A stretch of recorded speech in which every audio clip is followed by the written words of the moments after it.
সেই থেকে 69, 66, 69, 71, 90, 24-এর এই রাজনৈতিক সন্ধিক্ষণে আমরা দাঁড়িয়ে আছি বন্ধুগণ।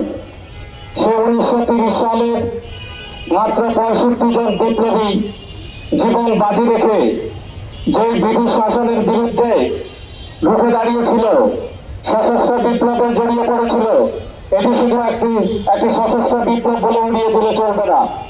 বাংলাদেশের বুকে আমরা আজ যে বিপ্লবী মাস্টারদা সূর্য সেনকে স্মরণ করছি এবং সেই সাথে সেই 60 থেকে 65 জন বিপ্লবী জীবন বাজি রেখে যে ব্রিটিশ শাসনের বিরুদ্ধে যেই বিপ্লবী আকাঙ্ক্ষা, যে বিপ্লবী কর্তব্য পালন করতে গিয়েছিলেন, সেটারই ধারাবাহিকতায় আমরা আজকে সর্বশেষ 24-এর অভ্যুত্থানে দাঁড়িয়ে আছি বন্ধুগণ। আপনারা জানেন সারা পৃথিবী জুড়ে মার্কিন সাম্রাজ্যবাদী জায়নবাদীদের যে হামলা, যে আগ্রাসন, পৃথিবীর যে সারা পৃথিবীর দেশে দেশে আজ যে সাম্রাজ্যবাদীদের যে আগ্রাসন, সেই আগ্রাসনের যে বীজ, সেই প্রতিবাদী বীজ বপন করেছিল মাস্টারদা সূর্য সেন। সুতরাং আমাদের রাজনৈতিক জীবনে আমাদের এই ঐতিহাসিক ভারতীয় উপমহাদেশের যে ইতিহাস বর্ণনা করতে গেলে আমাদের অবশ্যই মাস্টারদা সূর্য সেনকে স্মরণ করতে হবে।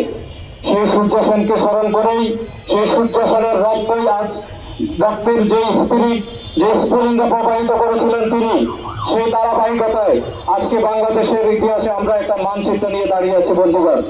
আমরা আমাদের এই বাংলাদেশের যে দুঃশাসন, যে অপশাসন, যে হাসিনা শাহী যে সংগ্রামের যে ক্ষমতার আমরা যে হাসিনা রেজিমের যে উৎপাদন করেছি আমরা, তারই ধারাবাহিকতা আমরা সূর্য সেনের এই ধারাবাহিকতা আমরা গ্রহণ করে চলছি বন্ধুগণ।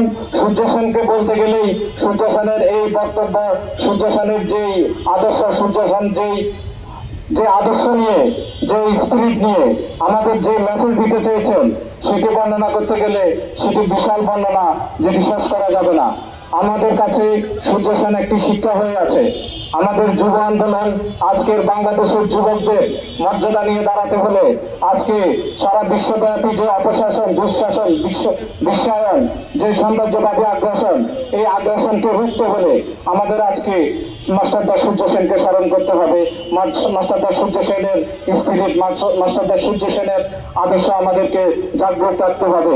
আমরা বলতে চাই, বাংলাদেশ যুবফ্রন্ট, বাংলাদেশ ছাত্রফ্রন্টের উদ্যোগে আজকের এই যুব বিদ্রোহ দিবসের যে আলোচনা সভা, এই আলোচনা সভা থেকে আমরা বাংলাদেশ সরকারকে একটি আহ্বান জানাতে চাই। না, এটি আহ্বান নয়, আমরা দাবি করতে চাই 18 এপ্রিলকে জাতীয় যুব দিবস হিসেবে ঘোষণা করার, যেটি ইতিমধ্যে যুব ইউনিয়ন করে গেছে। আমরা তাদের সাথে একাত্মতা প্রকাশ করছি। আমরা চাই অতি সত্বর এই দিবসটিকে বাংলাদেশের জাতীয় যুব দিবস হিসেবে ঘোষণা করার এই আহ্বান দেখে